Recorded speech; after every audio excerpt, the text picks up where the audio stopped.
الحمد لله كفى وسلام على عباده الذين اصطفى أما بعد فأعوذ بالله من الشيطان الرجيم بسم الله الرحمن الرحيم إن الله عنده علم الساعة وينزل الغيث ويعلم ما في الأرحام وما تدري نفس ماذا تكسب غدا وما تدري نفس بأي أرض تموت إن الله عليم خبير صدق الله العظيم. اللهم صل على محمد في أول كلامنا اللهم صل على محمد في أوسط كلامنا اللهم صل على محمد في آخر كلامنا. معارف الحدیث کی دوسری حدیث ہے آج. اس حدیث کا نام ہے حدیث جبرائیل. کیا نام ہے؟ حدیث جبرائیل. اس حدیث کی اہمیت کو دیکھ کر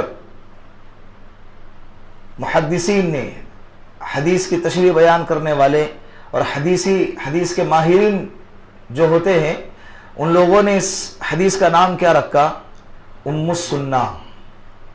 کیا نام رکھا؟ ام السنہ. جیسے سورۃ الفاتحہ قرآن کریم میں ہے پہلی سورت، اس کا نام کیا ہے؟ سورۃ الفاتحہ. لیکن ایسی جامع سورت ہے، مفسرین نے اس کے جامعیت کو دیکھ کر، اس کی اہمیت کو دیکھ کر اس کا نام کیا رکھا؟ ام الکتاب. ام کہتے ہیں ماں کو، ام کہتے ہیں اصل کو، ام کہتے ہیں جڑ کو. ام الکتاب، یہ سورہ فاتحہ تمام سورتوں کی پوری کتاب کی کیا ہے؟ ماں ہے. پوری کتاب کی جڑ ہے، مکمل کتاب کی اصل ہے. اس لیے کہ وہاں سے چشمے نکلے ہیں سارے، وہاں سے پھوٹتے ہیں سارے چشمے. اس لیے اس سورت کا نام کیا رکھا؟ سورۃ الفاتحہ. اسی طرح اس حدیث کا نام بھی محدثین نے کیا رکھا ہے؟ ام السنہ. سنت کی جڑ، حدیثوں کی جڑ، اس کی اصل. اس لیے کہ اس کے اندر ابھی اس کا ایک حدیث پڑھوں گا، اس کا ترجمہ کروں گا تو آپ لوگوں کو سمجھ میں آ ہی جائے گا کہ حدیث کے اندر کتنی جامعیت ہے. تو حدیث پڑھ لیتا ہوں، اس کے بعد انشاءاللہ ہم اس کی تشریح کریں گے. حدیث جبرائیل. عن عمر بن الخطاب رضی اللہ عنہ قال بینما نحن عند رسول اللہ صلی اللہ علیہ وسلم ذات يوم اطلع علينا رجل شديد بياض الثياب شديد سواد الشعر لا يرى عليه أثر السفر ولا يعرفه منا أحد حتى جلس إلى النبي صلى الله عليه وسلم فأسند ركبتيه إلى ركبتيه ووضع كفيه على فخذيه وقال يا محمد أخبرني عن الإسلام. فقال رسول الله صلى الله عليه وسلم الإسلام أن تشهد أن لا إله إلا الله وأن محمد رسول الله وتقيم الصلاة وتؤتي الزكاة وتصوم رمضان وتحج البيت إن استطعت إليه سبيلا. قال صدقت. قال فعجبنا له يسأله ويصدقه. قال فأخبرني عن الإيمان. قال أن تؤمن بالله وملائكته وكتبه ورسله واليوم الآخر وتؤمن بالقدر خيره وشره. قال صدقت. قال فأخبرني عن الإحسان. قال أن تعبد الله كأنك ترى فإن لم تكن تراه فإنه يراك.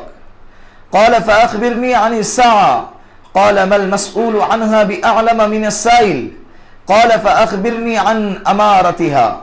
قال أن تلد الأمة ربتها وأن ترى الحفاة العراة العالة رعاء الشاء يتطاولون في البنيان. قال ثم انطلق فلبثت مليا ثم قال لي يا عمر أتدري من السائل؟ قلت الله ورسوله أعلم. قال فإنه جبريل أتاكم يعلمكم دينكم أو كما قال عليه الصلاة والسلام. رواه مسلم. یہ حدیث جبرائیل ہے. اس کو بیان کرنے والے راوی، اس کا نام کیا ہوتا ہے؟ راوی کہتے ہیں اس کو. جو حدیث اللہ کے رسول سے ہم کو سنائی گئی، جس نے سنائی ہے اس کا نام کیا ہے؟ راوی. اور راوی کون ہے؟ تو پھر کہا جائے گا کہ جیسے حضرت ابو ہریرہ ہے، حضرت عبداللہ ابن مسعود ہے، حضرت ابو بکر صدیق رضی اللہ عنہ ہے، یا حضرت امی عائشہ صدیقہ رضی اللہ عنہا ہے، تو اس حدیث کے راوی کون ہیں؟ حضرت عمر فاروق رضی اللہ عنہ۔ حدیث جبرائیل کے راوی، اس حدیث کے راوی بہت سارے ہیں۔ اللہ کے رسول صلی اللہ علیہ وسلم بیٹھے ہوئے ہیں، صحابہ کا مجمع بیٹھا ہوا ہے، تو اس وقت یہ حدیث کا تذکرہ ہو گیا، تو صحابہ کا مجمع ہے، سب نے سنا نا، تو سب نے اپنے اپنے اعتبار سے، سب نے نہیں، اس میں سے کچھ لوگوں نے اپنے اپنے اعتبار سے اس حدیث کو بیان کیا۔ حضرت ابو ہریرہ رضی اللہ عنہ کی بھی روایت ہے، حدیث جبرائیلی، الفاظ اوپر نیچے، الفاظ کیا ہیں؟ اوپر نیچے۔ اس حدیث میں سب سے پہلا سوال اسلام کا کیا گیا، دوسرا سوال ایمان کا کیا گیا، تیسرا سوال احسان کا کیا گیا۔ حضرت ابو ہریرہ کی حدیث میں پہلا سوال ایمان کا ہے، دوسرا سوال اسلام کا ہے۔ حضرت عبداللہ ابن عمر کی بھی روایت ہے، حدیث جبرائیل۔ حضرت عبداللہ ابن مسعود کی بھی روایت ہے، حدیث جبرائیل۔ ابھی مثال کے طور پر آپ لوگ اس مجمع میں بیٹھے ہوئے ہیں، باتیں سن رہے ہیں، ابھی یہ جا کر جب سنائیں گے تو سب کے انداز الگ الگ ہوں گے نا، سب کے الفاظ بھی اوپر نیچے ہوں گے۔ تو ایسے ہی صحابہ کا مجمع بیٹھا ہوا ہے، اللہ کے رسول مجلس میں بیٹھے ہیں۔ اب میں ترجمہ سناتا۔ حضرت عمر رضی اللہ عنہ فرماتے ہیں کہ اللہ کے رسول صلی اللہ علیہ وسلم کے ساتھ ہم بیٹھے ہوئے تھے کہ اچانک اطلع علینا رجل، ایک شخص آیا۔ اچانک کیا ہو گیا؟ ایک شخص آیا، شدید بیاض الثیاب، کپڑے سفید، انتہائی سفید، سفید نہیں انتہائی سفید، وہ شدید سواد الشعر، بال انتہائی کالے، کالے نہیں انتہائی کالے، صاف ستھرا لباس، صاف ستھرے بال، اس کا مطلب یہ ہے شدید بیاض الثیاب و شدید سواد الشعر لا یرا علیہ اثر السفر۔ حضرت عمر رضی اللہ عنہ کہتے ہیں کہ کپڑے اتنے صاف ستھرے، حلیہ اتنا صاف ستھرا تھا کہ بدن پہ سفر کے نشان نظر نہیں آ رہے تھے، سفر کے آثار نظر نہیں آ رہے تھے۔ ولا یعرفہ منا احد، اور یہ بھی نہیں کہ یوں لگتا ہو کہ مدینے کا رہنے والا ہو اور ہم میں سے کوئی اس کو جانتا ہو، کوئی بھی اس کو جانتا نہیں تھا۔ پہلے زمانے میں جو سفر ہوتے تھے وہ کیسے ہوتے تھے؟ جانوروں پہ، اونٹ پہ، گھوڑوں پہ، گدھوں پہ۔ گدھا بھی اس زمانے کی سواری ہوا کرتی تھی۔ آج کے زمانے میں اگر کوئی گدھے پہ سواری کرے تو لوگ اس کا مذاق اڑائے، الٹا آج کے زمانے کے اندر ایک سزا کے طور پر اس کا استعمال کیا جاتا ہے۔ تو حالات کے بدلنے سے، میں نے گزشتہ مجلس میں کیا کہا تھا، حالات کے بدلنے سے کیفیت بدل جاتی ہے۔ تو اس زمانے کی سواریاں یہ ہوا کرتی تھی، 15 دن کا سفر آج کے زمانے میں گھنٹوں میں طے ہو رہا ہے۔ پہلے مکہ سے لے کر مدینہ جانے کے لیے 15 دن ہوا کرتے تھے، 15 دن لگتے تھے مکہ سے مدینہ جانے کے لیے۔ امام شافعی رحمۃ اللہ علیہ کا نام سنا ہوگا، مکہ سے نکلے تھے مدینہ المنورہ کے لیے، تو 15 دن میں 15 قرآن کریم مکمل کیا تھا انہوں نے۔ ہر روز ایک قرآن کریم، ہر روز ایک قرآن کریم کی تلاوت کرتے تھے، تو وہ 15 دن کا سفر تھا۔ تو اس زمانے میں سواریوں پر، جانوروں پر سواری کرتے تھے، سفر کیا کرتے تھے، اور ریگستان، مٹی والا زمین، ساری راستے مٹی والے، آج کے زمانے کے ایسے صاف ستھرے راستے نہیں ہوتے تھے۔ اور وہاں کے تو مکہ المکرمہ اور مدینے کے آج کے راستے تو ایسے ماشاءاللہ ہیں کہ ہمارا چہرہ بھی اس میں نظر آ جائے، اتنے صاف ستھرے، اتنی صفائی ہوتی ہے۔ تو اس زمانے میں یہ نہیں تھا، پہاڑوں والا علاقہ تھا، ریگستان والا علاقہ تھا۔ جب اس علاقے سے، ویسے علاقے میں اگر کوئی شخص اونٹ پر بیٹھ کر یا گھوڑے پر بیٹھ کر سواری کر کر آئیں گا تو سوچو اس کے بدن کا، اس کے کپڑوں کا، اس کے بالوں کا کیا حال ہوگا۔ بال ظاہر سے تصور کر سکتے، بال بکھرے ہوئے ہوں گے، یا بالوں پر ہلکی ہلکی مٹی لگی ہوئی ہوں گی، یا کپڑوں کے اوپر داغ لگے ہوئے ہوں گے، کپڑوں پر مٹی لگی ہوئی ہوں گی، یہ ہوگا نا۔ لیکن حضرت عمر فرماتے ہیں کہ اگر یہ مسافر ہیں تو کپڑے صاف کیسے؟ اگر مسافر ہیں تو بال اتنے کالے کیسے؟ مٹی سے اس کے بال ملے ہوئے کیوں نہیں ہے؟ اس سے پتا چلا کہ یہ شخص کیا نہیں ہے، مسافر نہیں ہے۔ وَلَا يَعْرِفُهُ مِنَّا أَحَدٌ، تو مسافر نہیں تو دوسرا کیا ہوگا؟ مقیم، اسی شہر کا اسی علاقے کا رہنے والا ہوگا نا، کہ گھر سے نکل کے آیا اور سیدھا مجلس میں آ کے بیٹھ گیا. تو اگر یہی کا رہنے والا ہوتا تو ہم میں سے کوئی نہ کوئی تو اس کو جانتا نا. حضرت عمر رضی اللہ عنہ فرماتے ہیں کہ ہم میں سے کوئی بھی اس کو پہچانتا نہیں تھا، نہ مقیم کہ اس کو کوئی جانے، نہ مسافر کے سفر کے آثار ہو، دونوں میں سے کچھ بھی نہیں. ہم حیران تھے. اللہ کے رسول صلی اللہ علیہ وسلم کے مجلس میں آیا، صحابہ کا مجمع چیرتے ہوئے آیا اور فَأَسْنَتَ رُكْبَتَيْهِ إِلَىٰ رُكْبَتَيْهِ، اللہ کے رسول کے گھٹنے کو اپنے گھٹنے لگا کر بیٹھ گیا. وَوَضَعَ كَفَّيْهِ عَلَىٰ فَخِذَيْهِ، اللہ کے رسول کے گھٹنوں پر اپنے ہاتھوں کو رکھ دیا. حضرت عمر کہتے اتنا فرینڈلی، اتنا کلوز، پہچانتے بھی نہیں. ہماری ہمت نہیں ہوتی اتنی قریب جانے کی، پہچانتے بھی نہیں اور سفر کے آثار بھی نہیں، اور آیا بھی تو اللہ کے رسول کے اتنے قریب آ کر بیٹھ گیا. لیکن مجلس کے آداب کو جانتے تھے، سوال کرنا مناسب نہیں سمجھا. اللہ کے رسول جب کچھ کہہ نہیں رہے تو صحابہ سمجھ گئے کہ ہم کون ہوتے ہیں ان کو پوچھنے والے. سب دیکھ رہے، ان کو نہیں پتا تھا کہ یہ آنے والا شخص کون ہے. آئے اور قریب آ کر بیٹھ گئے. سوال کیا، یا محمد اخبرنی عن الاسلام. پہلا سوال کیا کیا؟ یا محمد اخبرنی عن الاسلام، اے محمد مجھے بتاؤ کہ اسلام کیا ہے، اسلام کی حقیقت کیا ہے. پھر اللہ کے رسول صلی اللہ علیہ وسلم نے جواب دیا کہ الاسلام ان تشہد ان لا الہ الا اللہ وان محمد رسول اللہ وتقیم الصلاة وتؤتی الزکاة وتصوم رمضان وتحج البیت ان استطعت الیہ سبیلا. کیا فرمایا؟ اسلام نام ہے کہ تو گواہی دے اس بات کی کہ اللہ کے سوا کوئی معبود نہیں اور حضرت محمد صلی اللہ علیہ وسلم اللہ کے رسول ہیں، پہلے نمبر پہ. دوسرے نمبر پہ اسلام نام ہے کہ تو نماز کی پابندی کرے. اسلام نام ہے کہ تو رمضان کے روزے رکھے. اسلام نام ہے تو زکوٰۃ ادا کرے. اسلام نام ہے اگر اللہ نے تجھے استطاعت دی ہے تو اس کو کیا کرے؟ حج ادا کرے. یہ اسلام کا ڈیفینیشن اللہ کے رسول نے بتا دیا. یہ ہو گیا، سوال کیا گیا سائل کی طرف سے اور اللہ کے رسول نے اس کا کیا دیا؟ جواب دیا. تو سائل کیا کہتا ہے؟ قال صدقت، آپ نے سچ فرمایا. آپ نے کیا کیا؟ حضرت عمر کہنے لگے کہ فعجبنا له يسأله ويصدقه. ہم لوگوں کو تعجب ہو گیا کہ عجب مسئلہ ہے یار، سوال بھی کر رہا ہے اور جواب آنے پر اس کی تصدیق بھی کر رہا ہے، گویا کہ اس کو اس کا سوال کا جواب پہلے سے پتا ہو. سائل جب سوال کرتا ہے تو سوال کرنے کے بعد یہ نہیں بولتا کہ ہاں تو نے ٹھیک بولا، ہاں تو نے ٹھیک جواب دیا. اس کا مطلب یہ کہ امتحان لینے کو آیا ہے، یہ سوال کرنے نہیں آیا ہے. یہ کیا لینے کو آیا ہے؟ امتحان لینے کے لیے آیا ہے. یہی اس کا مطلب ہوا نا. حضرت عمر کہتے ہیں کہ ہم حیران رہ گئے کہ سائل سوال کر رہا ہے تو اس کے انداز سے پتا چلتا ہے کہ سوال کا مطلب نہیں معلوم، اور جواب آنے کے بعد اس جواب کی تصدیق بھی کر رہا ہے. اس تصدیق کا مطلب کہ اس کو اس سوال کا جواب پہلے سے معلوم تھا.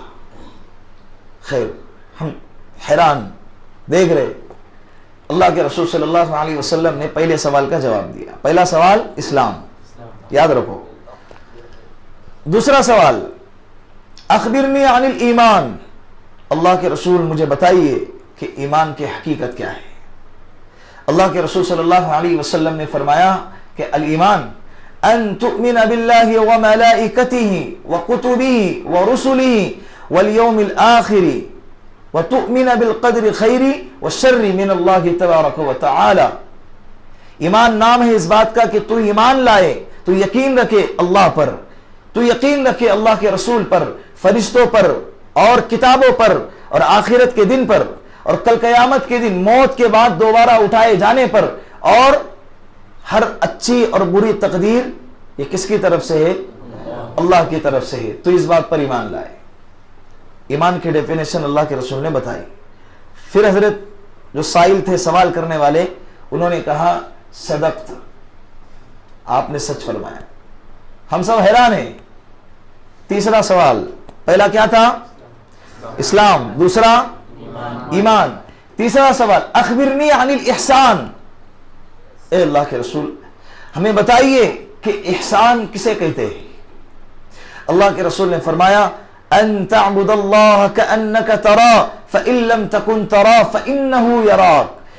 احسان نام ہے اس بات کا کہ تو اللہ کی عبادت ایسی کر کہ گویا تو اپنے آنکھوں سے اللہ کو دیکھ رہا ہے، اور اگر یہ تصور نہیں ہو رہا اور یہ تصور نہیں آتا ہے کہ تو اللہ کو دیکھ رہا ہے، تو آخری درجے میں یہ تصور تو ہونا ہی چاہیے کہ اللہ تجھے دیکھ رہا ہے۔ 3 سوال اس کے جواب ہو گئے۔ چوتھا سوال اخبرنی عن الساعہ، اللہ کے رسول مجھے بتائیے کہ قیامت کے بارے میں، قیامت کب آئیں گی؟ سائل سوال کیا کر رہا ہے؟ اللہ کے رسول مجھے بتائیے کہ قیامت کب آئیں گی، قیامت کے بارے میں مجھے کچھ بتائیے۔ اللہ کے رسول نے فرمایا مل مسئول عنہا باعلم من السائل۔ اس کا ترجمہ یہ ہوتا ہے کہ جواب دینے والا سوال کرنے والے سے زیادہ نہیں جانتا۔ اس کا مطلب یہ ہوا کہ جواب دینے والا ہی نہیں جانتا ایسا نہیں ہے، بلکہ سوال کرنے والا بھی نہیں جانتا۔ حالانکہ اللہ کے رسول اتنا کہہ دیتے لا ادری، مجھے نہیں معلوم، تو اس کا مطلب کیا ہوتا معلوم؟ اس کا مطلب یہ ہوتا کہ مجھے نہیں معلوم کا مطلب یہ ہے کہ تجھے معلوم ہے، مجھے نہیں، کیونکہ وہ ابھی تینوں سوال کی تصدیق کرتا ہوا آ رہا ہے نا، تو گویا کہ اس کو اس کا جواب پہلے سے پتا ہو۔ تو اللہ کے رسول کہہ رہے ہیں کہ لا ادری نہیں کہا، مل مسئول عنہا باعلم من السائل، میں نہیں جانتا ایسا نہیں ہے، بلکہ میرے ساتھ تو بھی نہیں جانتا، سوال کر جواب دینے والا بھی نہیں جانتا اور سوال کرنے والا بھی نہیں جانتا۔ تو سائل نے سوال بدل دیا۔ 4 سوال ہو گئے۔ پہلا سوال اسلام، دوسرا سوال ایمان، تیسرا سوال احسان، چوتھا سوال قیامت کے بارے میں۔ سائل نے 5واں سوال کیا اخبرنی ان امارتہا، اللہ کے رسول قیامت تو چلو آپ نے کہا نہیں جانتے، تو اس کی کچھ علامتیں بتائیے کہ کب قیامت آئیں گی، ایسی علامتیں پائی جائے کہ جس کو دیکھ کر سمجھ جائے کہ اب قیامت قریب ہے، وہ کون سی علامت ہے؟ تو اللہ کے رسول نے اس حدیث میں تو اللہ کے رسول نے مختصر سی 2 ہی علامت بتائی ہے، ورنہ دیگر احادیث کے اندر قیامت کی علامتیں بہت ساری ہیں۔ علامت صغرا الگ ہے اور علامت کبرا الگ ہے، علامت صغرا الگ ہے اور علامت کبرا الگ ہے۔ علامت صغرا کس کو کہتے ہیں؟ صغرا کہتے ہیں چھوٹی علامتیں، چھوٹی علامتیں، اس کو کہتے ہیں علامت صغرا۔ یہ تقریباً 72 ہے۔ کتنے ہیں؟ 72 علامتیں۔ اور علامت کبرا کہتے ہیں بڑی علامتیں۔ بڑی علامتیں تقریباً 10 ہے۔ جب یہ 10 علامتیں پائی جائیں گی تو اس کے بعد قیامت کا آنا یقینی ہوگا۔ تو وہ دوسرے حدیثوں میں قیامت کی علامتیں بتلائی گئی، لیکن اس حدیث میں سب سے اہم، سب سے زیادہ پائی جانے والی 2 علامتیں بتائی اللہ کے۔ وہ 2 علامت کون سی ہیں؟ اللہ کے رسول نے فرمایا کہ ان تلد الامۃ ربتها وان ترى الحفاة العراة العالة رعاء الشاء يتطاولون في البنيان۔ اللہ کے رسول نے فرمایا کہ جب باندی اپنے آقا کو جنیں گی، باندی اپنے آقا کو جنم دیں گی، اور تو دیکھے کہ ننگے پیر، ننگے بدن، خستہ حال انسان، بکری چرانے والا چرواہا اونچے محلات میں رہنے کی اور اونچے محلات کو تعمیر کرنے کے خواب دیکھیں گے۔ یہ 2 باتیں اللہ کے رسول نے بیان فرمائی۔ اب اس کا کیا مطلب ہے وہ تفصیل میں آئیں گا، میں ابھی ترجمہ کر رہا ہوں، ساتھ ساتھ چلے، حدیث مکمل کرے۔ کتنے سوال ہو گئے؟ 5 سوال ہو گئے برابر۔ اسلام، ایمان، احسان، قیامت اور قیامت کی نشانیاں اور علامتیں، 5 چیزیں ہو گئی۔ 5 سوال اس کے جواب آ گئے اور وہ شخص اٹھ کے چلا گیا۔ اب اس حدیث میں تو اتنا ہی ہے، دوسرے حدیثوں میں ہے کہ اللہ کے رسول نے صحابہ کو اس شخص کو تلاش کرنے کے لیے بھیجا کہ جاؤ دیکھو۔ جب صحابہ گئے تو اسی وقت بھیجا، وہ شخص نظر ہی نہیں آیا، اچانک غائب ہو گیا، یوں لگتا تھا کہ زمین نگل گئی، آسمان کھا گیا۔ صحابی آ کر کہا کہ یا رسول اللہ وہ تو ہے ہی نہیں. تو اللہ کے رسول نے فرمایا کہ یا عمر اتدری من السائل، جانتا ہے یہ کون تھا، یہ آنے والا شخص؟ تو حضرت عمر رضی اللہ عنہ نے فرمایا کہ اللہ و رسولہ اعلم، اللہ جانتا ہے اور اللہ کا رسول جانتا ہے. کبھی کبھی اس سے بھی آداب اس حدیث سے بلکہ تمام احادیث سے ہم کو بہت سارے آداب سیکھنے کو ملتے ہیں. صحابہ کے اکثر سوال کے جواب میں جب اللہ کے رسول صحابہ سے پوچھتے تھے تو اکثر و بیشتر سوال کے جواب میں کیا جواب ملتا تھا؟ اللہ و رسول عالم، اللہ جانتا ہے، اللہ کے رسول جانتا ہے. ہمیں بھی اگر کوئی ہم سے بڑا عالم یا کوئی ہم سے بڑے ذمہ دار، ہم سے زیادہ جاننے والے اگر کوئی سوال کرے تو اگر نہیں آتا ہے یا آتا بھی ہے لیکن اس کے اندر شک ہے یا علم میں کمزوری ہے تو کہہ دے کہ میں نہیں جانتا. کیا کہہ دے؟ نہیں جانتا. اور نہیں جاننا یہ کوئی شرمندگی کی علامت نہیں ہے، کمزوری اور کمتری کی علامت نہیں ہے. بعض علماء نے لکھا ہے کہ لا ادری نصف العلم، یعنی یہ کہنا کہ میں نہیں جانتا ہوں یہ آدھا علم ہے. نہیں جانے گا تبھی تو جانے گا. اگر کہیں گا کہ میں جانتا ہوں اور حقیقت میں یہ ہو کہ وہ نہیں جانتا ہے تو ایسی ہی زندگی بھر یہ گمان میں ہوگا کہ میں جانتا ہوں اور اسی گمان میں زندگی گزاریں گا اور حالانکہ وہ نہیں جانتا. تو سامنے والے نے سوال کیا، ہو سکتا ہے کہ تم کہہ دو کہ میں نہیں جانتا اور وہ سامنے والا تم کو اس سے زیادہ باتیں بتائے جو تمہارے علم میں ہیں. تو اللہ کے رسول نے حضرت عمر سے پوچھا کہ کون ہے پتہ ہے؟ حضرت عمر نے فرمایا، تکا نہیں لگائے آپ لوگوں کے جیسے ہوں گے کلیم بھائی جمیل بھائی ہوں گے، ایسے تکا نہیں لگائے. کیا فرمایا؟ نہیں جانتے. اللہ جانتا ہے اور اللہ کا رسول جانتا ہے. اللہ کے رسول نے فرمایا اتدری من السائل قلت اللہ ورسولہ اعلم قال، اللہ کے رسول فرما رہے فإنہ جبریل اتاکم یعلمکم دینکم. حضرت عمر سے فرمایا کہ وہ حضرت جبرائیل تھے جو تمہیں دین سکھانے کے لیے آئے تھے. کون تھے؟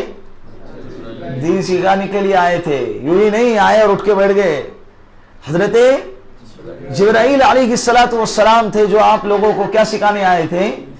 دین سکھانے آئے تھے. یہ حدیث ہو گئی مکمل. اس حدیث کو مسلم شریف نے نقل کیا ہے. مسلم شریف کی جو گزشتہ مجلس میں نے کہا تھا کہ 6 کتابیں ہیں جس کو سیاہ ستہ کا نام دیتے ہیں. کتنی کتابیں ہیں؟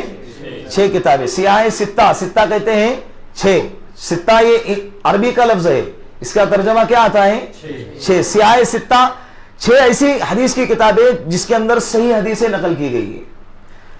اس میں ابن ماجہ بھی ہے، نسائی بھی ہے، ترمذی ہے، ابو داؤد شریف بھی ہے، مسلم شریف بھی ہے اور بخاری شریف بھی ہے. ابن ماجہ میں، ابو داؤد شریف میں کچھ حدیثیں ایسی بھی ہے جو ضعیف بھی ہے، لیکن بیان کرنے کا مقصد کچھ اور ہے. لیکن ابھی آج کے مجلس کا ٹاپک وہ نہیں ہے. تو 6 حدیث کی کتابیں ہیں جو درس نظامی میں پڑھائی جاتی ہے. اکثر و بیشتر بلکہ تمام مدارس کے اندر یہ 6 کتابوں کا درس ہوتا ہے. ایک 6 کتابیں پڑھنے کے بعد ہی بندہ کیا بنتا ہے؟ عالم بنتا ہے. سمجھ میں آیا؟ بخاری پڑھنے کے بعد، مسلم شریف پڑھنے کے بعد عالم بنتا ہے. تو یہ 6 کتابوں کے اندر سب سے ٹاپ کا نمبر کس کا ہے؟ بخاری شریف کا. اصح الکتب بعد کتاب اللہ، اللہ کی کتاب کے بعد جتنی بھی کتابیں ہیں تمام کتابوں میں سب سے صحیح کتاب کون سی ہے؟ صحیح البخاری. کون سی کتاب ہے؟ صحیح البخاری. اور مسلم شریف بھی ہے. تو مسلم شریف کے اندر یہ روایت، یہ امام مسلم نے اس حدیث کو نقل کیا گیا ہے. حدیث ہو گئی ہماری مکمل. اب آتے ہیں ہم حدیث کے تشریح پر. یہ حدیث اللہ کے رسول صلی اللہ علیہ وسلم کے آخری زمانے کی حدیث ہے. اللہ کے رسول صلی اللہ علیہ وسلم کا 23 سال کا نبوت والا عرصہ گزر گیا. اللہ کے رسول صلی اللہ علیہ وسلم کی عمر شریف کتنی تھی؟ 63 سال. 40 سال نبوت سے پہلے اور 23 سال نبوت کے بعد. تو نبوت کے بعد والی زندگی کا عرصہ کتنا ہے؟ 23 سال. تو زندگی کے آخری پڑاؤ کی یہ حدیث ہے. اسی لیے پورے زندگی کا لب لباب، پورا خلاصہ اس حدیث میں جمع کیا گیا ہے. گویا کہ پورا دین اس حدیث میں آیا ہے. پورا دین کیا ہے؟ سمندر کو کوزے میں جمع کیا ہے, سمندر کو پیالے میں جمع کیا ہے, ہم کو اس پیالے کو صرف پینا ہے. تو یہ آخری زمانے کی حدیث ہے. اور بعض محدثین اس حدیث کی وجہ بھی یہ بیان کرتی ہے کہ حضرت جبرائیل کو انسانی شکل میں آنے کی وجہ کیا ہے اور صحابہ کے سامنے سوال کرنے کی وجہ کیا ہے. تو بہت ساری وجوہات ہیں, اس میں سے ایک وجہ تو کیا ہے کہ اللہ کے رسول کے آخری زمانہ چل رہا ہے, تو صحابہ کو دین سکھانے کے لیے اور دین کا پورا خلاصہ سب کے سامنے آ جائے, اس نیت سے حضرت جبرائیل سائل بن کر آئے. دوسری وجہ محدثین نے یہ بھی بیان کی ہے کہ قرآن کریم کی آیت نازل ہوئی تھی کہ صحابہ سے کہا گیا کہ اللہ کے رسول سے بیجا سوال نہ کرو, جیسے بنی اسرائیل اپنے نبیوں سے بیجا سوال کرتے تھے, اور وہ بیجا سوال کرنے کی وجہ سے, ایسے فالتو کے سوال کرنے کی وجہ سے بنی اسرائیل ہلاک ہو گئی, کہ ایسا نہ ہو کہ تم بھی ہلاک ہو جاؤ. تو صحابہ سہم گئے, ڈر گئے. اب وہ کنفیوز تھے کہ اب یہ سوال کروں گا تو کیا یہ سوال بجا ہے یا بیجا ہے؟ ہو سکتا ہے کہ میری نظر میں بجا ہو اور اللہ کے رسول کی نظر میں وہی سوال کیا ہو, بیجا ہو. تو سوال کرنے سے ہی تھم گئے تھے سارے صحابہ. حضرت جبرائیل انسانی شکل میں آئے اور سوال کر کر یہ پیغام دے دیا کہ ہر سوال بیجا نہیں ہوتا ہے, دین کے متعلق سوال کرنا یہ بجا ہوتا ہے. اور صحابہ کو ایک طرح سے ایک علم بھی ہو گیا. بات سمجھ میں آ گئی. دوسری بات, حضرت جبرائیل علیہ الصلاۃ والسلام مجلس میں آئے, اور مجلس میں آنے کے بعد حدیث میں تذکرہ ہے حضرت عمر اس منظر کشی کر رہے ہیں کہ فَأَسْنَتَ رُكْبَتَيْهِ إِلَى رُكْبَتَيْهِ, بڑے ادب کے ساتھ اپنے زانوں کو اللہ کے رسول کے زانوں سے ملایا. یہ مجلس میں بیٹھنے کا ادب بیان کر رہے ہیں. حضرت جبرائیل علیہ السلام نے مجلس میں آ کے سب سے پہلا یہ پیغام دیا کہ اللہ کے رسول کے مجلس میں اور علمی مجالس کے اندر بیٹھنے کا طریقہ کیا ہوتا ہے, بڑے ادب کے ساتھ. جب کسی کے مجلس میں تم جائے, کسی کے گھر جائے, کسی عالم کے یا کسی بڑے ذمہ دار کے جب گھر جائے اور واقعتاً اس کا ایک مقام ہے, تو ہماری ذمہ داری کہ ہم کیا کریں, بڑے ادب کے ساتھ بیٹھے. کیا پیر پہ پیر ڈال کے, حضرت سامنے والے حضرت بڑے ادب سے بیٹھے ہیں اور یہ والے حضرت کیا ہے, پیر پہ پیر ڈال کر بیٹھے ہیں. یہ نہیں ہو. ادب بہت بڑی چیز ہے. ادب سے انسان, بے ادبی سے انسان علم سے محروم ہو جاتا ہے, بے ادبی سے انسان عبادت سے محروم ہو جاتا ہے. بے ادبی بہت خطرناک چیز ہے. مدارس کے اندر طلباء کو نصیحت کیا کرتے ہیں کہ محنت کم کرے چلیں گا, لیکن ادب ہونا چاہیے, با ادب. مولانا ذوالفقار صاحب نقشبندی دامت برکاتہم العالیہ نے باقاعدہ اس پر ایک کتاب لکھی ہے, با ادب با نصیب, بے ادب بے نصیب, پوری کتاب اس پر لکھی ہے. تو سوچو ادب کتنی اہم چیز ہے. تو سب سے پہلی چیز حضرت جبرائیل علیہ السلام نے ہمیں سکھا دی کہ کتنے ادب سے بیٹھنا ہے. دوسری بات, حضرت جبرائیل علیہ السلام نے سوال کیے 5, اسلام, ایمان, احسان, قیامت اور قیامت کی نشانیاں اور قیامت کی علامتوں کے بارے میں. اللہ کے رسول نے اس کا جواب دیا. سب سے پہلا سوال اسلام. پہلا سوال کیا ہے؟ اسلام. اللہ کے رسول نے جواب دیے, جواب فرمائے. سرکار کہتے ہیں کہ ان تشہد اللہ الہ الا اللہ وان محمد رسول اللہ. سرکار کہتے ہیں کہ اسلام نام ہے کہ تو گواہی دے اس بات کی کہ اللہ کے سوا کوئی معبود نہیں اور محمد اللہ کے رسول ہے صلی اللہ علیہ وسلم. وتقیم الصلاۃ وتؤتی الزکاۃ وتصوم رمضان وتحج البیت ان استطعت الیہ سبیلا. یہ 5 باتیں بیان کی گئی. یہ بنیاد ہے. یہ چیزیں کیا ہیں؟ بنیاد ہے. یہ اسلام, یہ ظاہر کی چیز ہے. یہ کیا ہے؟ ظاہر کی چیز ہے. کلمہ تمہیں پڑھنا پڑے گا اگر مسلمان ہونا ہے, تمہیں نماز پڑھنی پڑیں گی اگر تم کو مسلمان رہنا ہے, تم کو روزے رکھنا پڑیں گے اگر تم کو مسلمان رہنا ہے, تم کو حج ادا کرنا پڑے گا اگر اللہ نے استطاعت دی ہے, تم کو زکوٰۃ دینا پڑے گا اگر تم کو مسلمان رہنا ہے. یہ اسلام ہے. یہ کیا ہے؟ اس کو کہتے ہیں اسلام. اس کو کیا کہتے ہیں؟ اسلام. اور یہ کون سی چیز ہے؟ ظاہری چیز.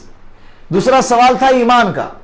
ایمان نام ہے باطن کا, ایمان نام ہے. اسلام چھپا نہیں سکتے, اور ایمان دکھا نہیں سکتے. بات غور سے سننا, یہ حدیث بہت قیمتی ہے, اس کا ہر لفظ ہمارے زندگی کے رہبری کے لیے کافی ہے. اسی لیے سونا ہے, نیند آ رہی ہے, سب کو گھر جا کر سوئے, ظہر تک آرام سے اطمینان سے, لیکن بشاشت کے ساتھ بیٹھے. الحمدللہ چہرے پہ بشاشت نظر آ رہی ہے, پھر بھی اس کو باقی رکھے. تو اللہ کے رسول صلی اللہ علیہ وسلم نے پہلا اسلام کا جواب دیے, پھر ایمان کا. تو اسلام کہتے ہیں ظاہر کی چیز کو, ایمان کہتے ہیں باطن کی چیز کو. ساتھ دو میرا, اسلام چھپا نہیں سکتے, ایمان دکھا نہیں سکتے. اسلام کا تعلق دنیا سے ہے اور ایمان کا تعلق آخرت سے ہے. گزشتہ مجلس کے اندر کہا تھا نا کہ وہ حدیث, اللہ کے سامنے قیامت کے دن 3 شخصوں کو لایا جائے گا, اس میں سے ایک عابد, اس میں سے ایک سخی ہوگا, اس میں سے اور ایک عالم ہوگا, اور تیسرا مجاہد ہوگا. تینوں کو ہم جانتے ہیں کہ بڑا مجاہد ہے, بڑا متقی ہے. ظاہر تو وہ کیا دکھ رہا ہے, اسلام مسلمان دکھ رہا ہے نا, بڑے بڑے بیانات کر رہا ہے, اور ماشاءاللہ سخاوت کے دریا بہا رہا ہے, مال کی اتنی ریل پیل ہے, اور اس مال کو اللہ کے راستے میں لٹا بھی رہا ہے. تو اسلام کی ساری علامتیں ہیں, لیکن اس کے باوجود دل کے اندر کیا نہیں ہے, ایمان نہیں ہے, اس کی نیت خراب ہے. تو کل قیامت کے دن اللہ اس کو کیا کریں گے, جہنم میں ڈالیں گے. یہ حدیث گزشتہ مجلس میں آئی تھی نا. ابھی یہاں پر دیکھو, اللہ کے رسول صلی اللہ علیہ وسلم کے زمانے میں منافقین ہوا کرتے تھے. کون؟ منافقین. یہ منافقین بظاہر زبان سے کلمہ پڑھتے تھے, بظاہر نماز کو بھی آتے تھے. اس زمانے کے اندر یہ علامت ہوتی تھی نماز پڑھنے کی, مسلمان ہونے کی, کہ وہ مسلمان نماز پڑھیں گا, جو نماز نہیں پڑھیں گا وہ مسلمان نہیں. اسی لیے تو منافق کیا کرتے تھے, مسجد میں آ کے نماز بھی پڑھتے تھے. پہلے زمانے کے اندر کسی کو اپنے اسلام کو ظاہر کرنا ہے تو اس کے لیے کیا ضروری تھا, حالانکہ آج بھی ضروری ہے, لیکن اس کی اہمیت ہی ختم ہو گئی. منافق بھی نماز چھوڑنے کی ہمت نہیں کرتا تھا اللہ کے رسول کے زمانے میں, اور آج مسلمان کیا کر رہا ہے, نماز چھوڑ دیتا ہے. ایک حدیث میں اللہ کے رسول نے فرمایا, من ترک الصلاۃ فقط کفر, جس نے نماز چھوڑی اس نے کفر کیا. کیا کیا؟ کتنی بڑی سخت وعید ہے اس حدیث کے اندر. گویا کہ اس نے کافروں والا کام کیا, کہ کافر نماز نہیں پڑھتا, اور مسلمان بھی ہو کر اگر وہ نماز نہ پڑھے تو اس میں اور کافر میں فرق کیا رہا. تو اللہ کے رسول نے اس حدیث کے اندر مسلمان اسلام سے نکلنے کی علامت کیا بتائی, نماز کا چھوڑ دینا ہے. تو اللہ کے رسول کے زمانے میں منافق بھی کیا کرتے تھے, دکھ رہا ہے مسجد میں آئے, دکھ رہے ہیں کہ نمازیں پڑھ رہے ہیں, دکھ رہے ہیں کہ کلمہ پڑھ رہے ہیں, دکھ رہا ہے کہ روزے رکھ رہے ہیں, ہے نا, یہ بظاہر دکھ رہا ہے. تو اسلام کا تعلق کس سے ہے, ظاہر سے. اسلام کا تعلق کس سے ہے, ظاہر سے. ہم سامنے والے کو دیکھا کہ بھئی وہ کلمہ پڑھتا ہے, نماز پڑھتا ہے, روزہ رکھتا ہے, زکات دیتا ہے, حج کرتا ہے, یہ ساری علامتیں دیکھ کر ہم کیا کہتے ہیں, بھئی یہ مسلمان ہے. کون ہے؟ اب اس کے دل میں کیا ہے وہ اللہ جانیں گے, اور کب جانیں گے, اللہ ابھی بھی جانتے ہیں, لیکن اس کا بدلہ, اس کا انعام, اس کا نتیجہ کب نکلے گا, آخرت میں نکلے گا. ایک حدیث ہے اللہ کے رسول صلی اللہ علیہ وسلم کی, حدیث میں آتا ہے حضرت اسامہ بن زید رضی اللہ عنہ ایک صحابی ہے, نام جانتے ہوں گے, سنے بھی ہوں گے. اللہ کے رسول کے منہ بولے جو بیٹے تھے حضرت زید بن حارثہ رضی اللہ عنہ, جن کا تذکرہ قرآن کریم میں بھی آیا ہے. فلما قضى زید منہا, یہ حضرت زید کا تذکرہ قرآن کریم میں. تو یہ منہ بولے بیٹے تھے اللہ کے رسول کے. ان کے لڑکے, کیا نام ان کا, حضرت اسامہ بن زید رضی اللہ عنہ. اللہ کے رسول نے ان کو ایک لشکر لے کر جنگ میں بھیجا تھا. جنگ کے دوران لڑتے لڑتے سامنا جس سے تھا غیر مسلم سے تھا. جب تلوار اس کے سر پہ اٹھائی مارنے کے لیے, تو اس نے فوراً کہا لا الہ اشہد ان لا الہ الا اللہ و اشہد ان محمد رسول اللہ. ابھی مرنے ہی والا تھا, تلوار اس کی گردن پہ جیسے اٹھائی ہے تو سامنے والے نے کیا کہا, کلمہ پڑھ دیا. حضرت اسامہ رضی اللہ عنہ نے پھر بھی تلوار سے ان کو وار کر کر قتل کر دیا. دوسرے صحابی نے ٹوکا بھی اور کہا کہ تم نے اسے قتل کیسے کیا, اس نے تو کلمہ پڑھا تھا. حضرت اسامہ نے فرمایا کہ نہیں, اس نے تو تلوار کو ڈر کر اور موت کے خوف سے کلمہ پڑھا ہے. وہ صحابی کہنے لگے کہ میں اللہ کے رسول کو آپ کی شکایت کروں گا. پھر جب مدینے میں آئے اور مدینے میں آنے کے بعد اس صحابی نے اللہ کے رسول کے پاس آ کر کیا کی؟ شکایت کی. کہا کہ یا رسول اللہ، حضرت اسامہ کے سامنے لڑتے لڑتے ایک شخص آیا تھا اور جیسے حضرت اسامہ نے تلوار اٹھائی تو اس نے کلمہ پڑھا. اس کے بعد بھی، کلمہ پڑھنے کے بعد بھی حضرت اسامہ نے رضی اللہ عنہ نے ان کو کیا کیا؟ قتل کر دیا. اللہ کے رسول بہت ناراض ہو گئے، بہت زیادہ سخت غصہ ہو گئے.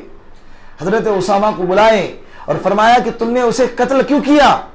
حضرت اسامہ نے فرمایا کہ یا رسول اللہ، اس نے تو تلوار کے خوف میں آ کر کلمہ پڑھا ہے. اللہ کے رسول نے کیا فرمایا جانتے ہو؟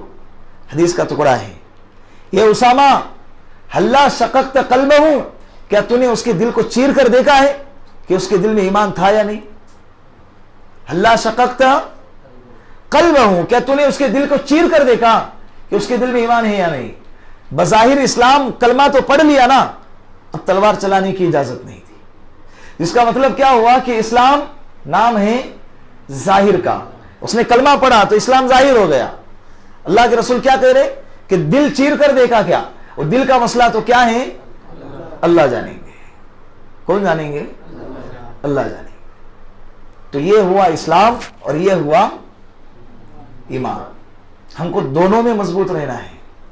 منافقین بہت پکے مسلمان تھے لیکن ایمان والے نہیں تھے.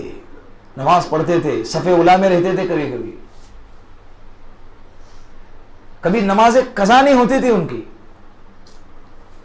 یہ منافق کا حال تھا مدینے کے. اور آج کے مسلمان کا کیا حال ہے؟ مسجدیں بند ہے تو اس کا مطلب یہ نہیں کہ نمازیں معاف ہے. مسجدیں بند ہے اس کا مطلب، ارے نماز تو سفر میں بھی معاف نہیں ہے. کیا مسجد ٹرین میں لے کے چلتے؟ اگر کوئی کار میں جا رہا ہے یا بس میں جا رہا ہے تو مسجد ساتھ میں لے کر چلتے ہیں، نماز معاف ہو گئی. سفر میں بھی نماز پڑھنا ہے. اگر کوئی بیمار ہے تو بیماری کی حالت میں نماز معاف ہے؟ نہیں معاف ہے. تو یہ کیسا مسلمان ہے، ایک کیسا مومن ہے کہ ایمان آنے کے بعد اپنے آپ کو مومن بھی کہتا ہے اور نماز بھی نہیں پڑھتا ہے. کتنا بڑا جرم ہے نا، ہے یا نہیں بتاؤ. اسی لیے آپ لوگوں سے کہہ رہا ہوں کہ اللہ کے لیے نماز کا اہتمام کریں. سفر ہو، حضر ہو، بیماری ہو، صحت ہو، خوشی ہو، غم ہو، کسی بھی حالت میں نماز نہیں چھوڑنی ہے. اللہ کے رسول صلی اللہ علیہ وسلم کا جنازہ مبارک رکھا ہوا ہے. ظہر کی نماز کا وقت ہوا، صحابہ نے نماز نہیں چھوڑی. صحابہ کے لیے اس سے بڑا غم نہ پہلے کبھی تھا اور نہ اس کے بعد کبھی آیا ہے. ان پر تو قیامت ٹوٹی تھی صحابہ پہ. جو اللہ کے رسول سے اپنی جان سے زیادہ محبت کرتے ہو، جب ان کے جنازہ سامنے دیکھیں گے تو سوچو ان کی دل کی کیفیت کیا ہوں گی. ظہر کی نماز کا وقت ہوا، حضرت ابوبکر صدیق فرما رہے ہیں کہ بلال کہاں ہیں، اذان دینے کے لیے بلاؤ. تلاش کر رہے، مل ہی نہیں رہے. مدینے کے گلیوں میں ایک گلی میں اپنے گھٹنوں کو اٹھا کر اس میں چہرہ ڈال کر بدک بدک کے پھوٹ پھوٹ کے رو رہے اللہ کے رسول کو یاد کر. حضرت انس کہنے لگے کہ یا ابا بکر، میں جانتا ہوں، اے ابو بکر صدیق میں جانتا ہوں کہ وہ بلال کہاں ہے، میں نے اسے دیکھا ہے مدینے کی گلیوں میں روتے ہوئے. حضرت ابو بکر رضی اللہ عنہ خود گئے اور بلال سے فرمایا کہ بلال چلو ظہر کی اذان دینی ہے. حضرت بلال نے فرمایا کہ کیسے اذان دوں؟ میں روزانہ جب بھی اذان دیتا تھا اشہد ان محمد رسول اللہ پر جب پہنچتا تھا تو اللہ کے رسول کے چہرے مبارک کو دیکھا کرتا تھا. آج ان کا جنازہ سامنے ہوگا، میں کیسے اذان دوں؟ بلک بلک کے اللہ کے رسول صلی اللہ علیہ وسلم کو یاد کر کے رونے لگے. حضرت ابو بکر نے کیا فرمایا جانتے ہو؟ اے بلال، کہ اللہ کے رسول کی محبت میں، اللہ کے رسول کے جانے کے بعد اللہ کے رسول کی بتائی ہوئی تعلیمات کو ہم چھوڑ دیں؟ کہ اللہ کے رسول اگر آج ہوتے تو ہم ظہر کی نماز چھوڑ دیتے تو اللہ کے رسول خوش ہو جاتے. حضرت بلال کو منائے، راضی کروائے اور ان کو اذان دینے کے لیے بلوائے. اذان دیتے دیتے بعض لوگوں نے لکھا ہے کہ اذان دیتے دیتے 11 مرتبہ بے ہوش ہو کے گرے ہیں. اٹھایا گیا، اذان پوری ہو گئی. اس کے بعد قسم کھائی کہ آج کے بعد میں کبھی اذان نہیں دوں گا. اس کے بعد بھی نماز نہیں چھوڑی یار. کسی بھی کیفیت میں حضرت صحابہ نے نماز کو نہیں چھوڑا ہے. 10 محرم کے جو واقعات ہمارے سامنے آتے ہیں بڑے زور و شور کے ساتھ. حضرت امام حسین رضی اللہ عنہ کے شہادت کا واقعہ اتنے دردناک انداز میں بیان کیا جاتا ہے، اور حقیقت میں وہ دردناک واقعہ تھا، بڑا سخت ترین لمحہ تھا وہ اس امت کے لیے، کہ کائنات کا سب سے پاکیزہ اور سب سے قیمتی خون اس وقت ٹپکایا جا رہا تھا، گرایا جا رہا تھا. لیکن ایسے سنگین وقت میں بھی حضرت امام حسین نے کیا نہیں کیا؟ نہیں چھوڑی. 72 کا قافلہ تھا، سامنے ہزاروں کا لشکر تھا، لڑتے لڑتے عصر کی نماز کا وقت ہوا. حضرت امام حسین نے فرمایا کہ جاؤ اور ان سے کہہ دو کہ نماز کا وقت ہوا ہے، جنگ کو تھوڑی دیر کے لیے روک دے. ان لوگوں نے کہا کہ نہیں، ہم تو تم کو نماز کی اجازت نہیں دیں گے. امام حسین نے کہا کہ جنگ رک سکتی ہے، نماز نہیں. تمہیں لڑنا ہے تو لڑے. پھر اپنے لشکر کے 2 حصے کیے، ایک حصہ لڑتا رہا اور ایک حصہ نماز پڑھتا. ایسی کیفیت کبھی آئی ہم پہ؟ بولو نا، ایسی کیفیت کبھی آئی ہم پہ؟ ایسی کیفیت اگر ہم پہ آئی خدا نہ خواستہ تو ہماری ایمان کی کیفیت تو ایسی ہے کہ ہم ایمان سے ہاتھ دھو بیٹھے. نماز کیا چھوڑے، ہم تو کیا چھوڑیں گے؟ ہم ایمان چھوڑیں گے. یہ ہماری دل کی کیفیت ہے آج. ایسی کیفیت میں اپنے اولاد کے جنازے، اپنی اولاد کے لاشیں دیکھ رہے ہیں امام حسین. اس کے بعد بھی ارے میرا بیٹا بیمار ہے، بیٹا بیمار ہاسپٹل میں ماشاءاللہ کیا کر رہا ہے؟ جوس پی رہا ہے. ارے اس کا بہانہ لگا کے نماز چھوڑ رہا ہے. ہوتا ہے نا؟ ایسا ہوتا ہے یا نہیں ہوتا ہے؟ یہی ہوتا ہے. ہونا چاہیے؟ ایسا نہیں ہونا چاہیے. اس کے لیے اللہ کے لیے کہہ رہا ہوں کہ کس کا اہتمام کریں؟ نماز کا اہتمام. گھروں کے اندر بھی اپنے بیوی کو، اپنے بچوں کو، اپنے گھر والوں کو نماز پر پابند بناؤ. اپنے بچوں کو کس کا عادی بناؤ؟ نماز کا عادی بناؤ. نماز کے عادی بنیں گے، اللہ سے مانگنے والے بنیں گے تو اللہ ان کو مخلوق کے سامنے ہاتھ پھیلانے سے بچائیں گے. مخلوق کے، خالق کے سامنے اگر کوئی بندہ ہاتھ پھیلائے گا تو مخلوق کے سامنے پھیلانے کی ضرورت پڑے گی. تو اپنے بچوں کو کس کا عادی بناؤ؟ اللہ سے مانگنے کا عادی بناؤ. صحیح ہے؟ تو یہ ہو گیا اسلام اور ایمان. تیسرے نمبر پر سوال کیا گیا کہ اخبرنی عن الاحسان. اللہ کے رسول احسان کسے کہتے ہیں بتائیے.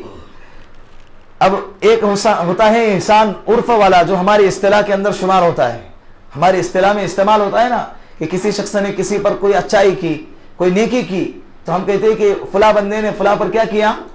احسان کیا، یا فلاں کا احسان مجھ پہ ہے. تو یہ والا احسان اس حدیث میں مراد نہیں ہے. یہ والا احسان اس حدیث میں مراد نہیں ہے. اس حدیث میں کون سا احسان مراد ہے؟ جو کام ایک دم پرفیکٹ طریقے پر کیا جائے اس کو کہتے ہیں احسان. جو کام بالکل پرفیکٹ طریقے پر کیا جائے اس کو کہتے ہیں احسان. اللہ کے رسول نے احسان کی تعریف میں، احسان کے سوال میں جواب دیا، ان تعبد اللہ کأنک تراه فإن لم تكن تراه فإنه يراك. کہ تو اللہ کی عبادت ایسی کر کہ گویا کہ تو اپنے آنکھوں سے اللہ کو دیکھ رہا ہے. اگر یہ تصور نہیں آتا ہے تو اتنا تو تصور ہونا چاہیے کہ اللہ تجھے دیکھ رہے ہیں. اصل عبادت، اصل کام، یہاں پر حدیث میں عبادت کا تذکرہ ہے. بعض دوسری حدیثیں جو حضرت ابو ہریرہ رضی اللہ عنہ وغیرہ نے اس حدیث کو نقل کیا ہے اس میں عمل کا تذکرہ ہے. یہاں پر عبادت ہے، وہاں پر کیا ہے کہ تو عمل ایسا کر گویا کہ اللہ تجھے دیکھ رہا ہے. ہر عمل آ گیا اس میں، نماز آ گئی، روزہ آ گیا، حج آ گئی، زکوٰۃ آ گئی، اور دوسرے اعمال بھی آ گئے. کوئی بھی عمل کریں گے تو یہ تصور ہونا چاہیے کہ کیا کر رہے ہیں؟ اللہ کو تو دیکھ رہا ہے. اگر نہیں تو اللہ تجھے ہر وقت یہ تصور ہونا. ہم تصور کرے یا نہ کرے تب بھی اللہ ہمیں دیکھ ہی رہا ہے. اس حقیقت کو تو کوئی جھٹلا نہیں سکتا نا. ہماری نماز کی یہ کیفیت ہونی چاہیے، ہماری عبادت کی یہ کیفیت ہونی چاہیے، ہماری ہر عمل کی یہ کیفیت ہونی چاہیے. اگر مثال کے طور پہ جیسے کوئی ملازم کسی جگہ پر کام کر رہا ہے، نوکری کر رہا ہے، اور اس کا مالک سامنے کھڑا ہو تو ملازم کس کیفیت کے ساتھ کام کریں گا؟ سوچو اور بولو، کس کیفیت کے ساتھ کام کرے؟ اس کے کام کرنے کا انداز کیا ہوگا؟ اس کے کام کرنے کا طریقہ کیا ہوگا؟ سستی نہیں کرے گا، جوش چہرے پہ بتائے گا، اور یوں محسوس کروائے گا مالک کو کہ میں سب سے زیادہ وفادار تمہارا، میں سب سے زیادہ محنتی تمہارا. اور یہ باور کرانے کی کوشش کرے گا کہ پورے جتنے بھی کام کرنے والے امپلائی ہیں تمام کے اندر سب سے زیادہ محنتی اور اچھا کام کرنے والا کون؟ میں. اور یہ کوشش کرے گا کہ ممکن ہو سکے کہ باس کیا ہو جائے؟ خوش ہو جائے. اس کے خوش ہونے اور نہیں ہونے سے کچھ فرق پڑتا ہی نہیں ہے. باس کی زندگی بھی اللہ کے ہاتھ میں، مالک کی زندگی بھی اللہ کے ہاتھ میں. تو جب جو مالک دیکھ رہا ہے اس کے دیکھنے کا یہ اثر ہے کہ ہم کام اچھا کر رہے ہیں، تو کیا خالق کے حقیقی ہمیں نہیں دیکھ رہا؟ یہ تصور اگر ہمارے ذہن میں ہوگا تو ہماری نماز کی کیفیت کیا ہوں گی؟ سوچو. حضرت کیا نام شاعر اسلام علامہ اقبال رحمت اللہ علیہ، شاعر اسلام علامہ اقبال کہتے ہیں کہ سجدے عشق ہو تو عبادت میں مزہ آتا ہے، سجدے عشق ہو تو عبادت میں مزہ آتا ہے، ورنہ خالی سجدوں میں تو دنیا ہی بسا کرتی ہے. لوگ کہتے ہیں کہ فرض ہی تو ادا کرنا ہے، لوگ کہتے ہیں کہ فرض ہی تو ادا کرنا ہے، یوں لگتا ہے کہ کوئی قرض لیا ہو رب سے. تیرا سجدہ تجھے کہیں کافر نہ کر دے اے مسلمان. علامہ اقبال یہاں پہ اپنے آپ کو خطاب کر رہے ہیں کہ تیرا سجدہ تجھے کہیں کافر نہ کر دے. یہ اقبال میں کہہ رہا ہوں کہ تیرا سجدہ تجھے کہیں کافر نہ کر دے اے مسلمان. تو جھکتا کہیں اور ہے اور سوچتا کہیں اور ہے. آج ہماری نماز کی کیفیت یہی ہے نا، سجدے عشق نہیں ہے تو عبادت میں مزہ بھی نہیں ہے. خالی سجدے میں تو دنیا ہی وسا کرتی ہے، سجدے میں اللہ کے سامنے سجدہ کر رہے ہیں اور خیالات کے اندر تو یہ ہوٹل وہ ہوٹل، یہ شاپنگ مال، یہ کھیل وہ کھیل، ادھر گھومنا ادھر گھومنا، اور یہ ساری ضروریات یہ خواہشات یہ سب ہے نا، یہی ہے. لوگ کہتے ہیں کہ فرض ہی تو ادا کرنا ہے، یہی سمجھ کے آتے ہیں 5 منٹ میں تو آیا، اور 5 کیا 3 منٹ میں ہی آ جاتا ہے. نماز 2 منٹ میں ختم. نماز کیا ہو گئی؟ 2 منٹ میں ختم. ایسا ہی ہے نا. نیت باندھتے کے ساتھ بندے کو پیچھے مڑ کر دیکھا تو سلام. ارے اتنے فاسٹ، اتنی رفتار تو حضرت جبریل کی بھی نہیں ہوں گی. تو ایسی نمازیں کل قیامت کے دن ہمیں نجات دلائیں گی، مغفرت دلوائیں گی. نماز کو اچھا بناؤ تو زندگی اچھی بنے گی، نماز کو خوبصورت بناؤ تو زندگی خوبصورت بنے گی، نماز کو حسین بناؤ تو زندگی حسین بنے گی. صحابہ کی نماز کی کیفیت کیسی ہوا کرتی تھی؟ نماز اللہ کے سامنے کھڑے ہیں، بدن سے تیر نکالا جا رہا ہے لیکن ان کو احساس بھی نہیں ہو رہا ہے. حضرت علی رضی اللہ عنہ کو ایک جگہ ایک مرتبہ تیر لگا، نکال رہے تو تکلیف اتنی ہو رہی ہے کہ نکال نہیں پا رہے، بہت زیادہ تکلیف ہو رہی ہے. نکالنے والے آئے لیکن نکال نہیں پائے. تو اکیلے میں مشورہ کیا کہ اب اس تیر کو نکالے کیسے. نکالنا ضروری ہوتا ہے ورنہ اس کا زہر پورے بدن میں پھیلے گا. تو اس مشورے میں یہ بات آئی کہ جب حضرت نماز کی نیت باندھیں گے اس وقت تک تیر نکالیں گے تو ان کو پتہ نہیں چلے گا. ہوا یوں ہی، جب نماز کے لیے کھڑے ہو گئے تیر کو نکالا گیا، نماز مکمل ہو گئی. اور مکمل ہونے کے بعد جو بیٹھے ہوئے تھے ان سے کہا کہ کیا آپ تیر نکالنے آئے ہیں؟ ان لوگوں نے کہا کہ حضرت ہم نے تو تیر نکال بھی دیا. کہا کہ اچھا، مجھے تو پتہ ہی نہیں چلا. موبائل کے ایک رنگ ٹون پہ آج ہماری نمازیں ٹوٹ جاتی، مچھر کے کاٹنے پر ہماری نمازوں میں خلل آ جاتا ہے. خشوع اور خضوع نماز کے اندر سے ہمارا ختم ہو چکا ہے، اس لیے ہماری زندگی کے اندر سے سکون ختم ہو گیا. میں آپ سے ایک بات کہتا ہوں قسم کھا کے کہ نماز کو سکون والی بناؤ، زندگی آپ کی اللہ سکون والی بنائیں گے. کر کے دیکھو، ایک دن ایسا گزار کے دیکھو کہ پورے دن میں نماز کیسی ہو؟ سکون والی، اطمینان والی. بندہ باہر کھڑا ہے، کھڑے رہنے دے بھائی، اللہ کے سامنے کھڑا ہوں.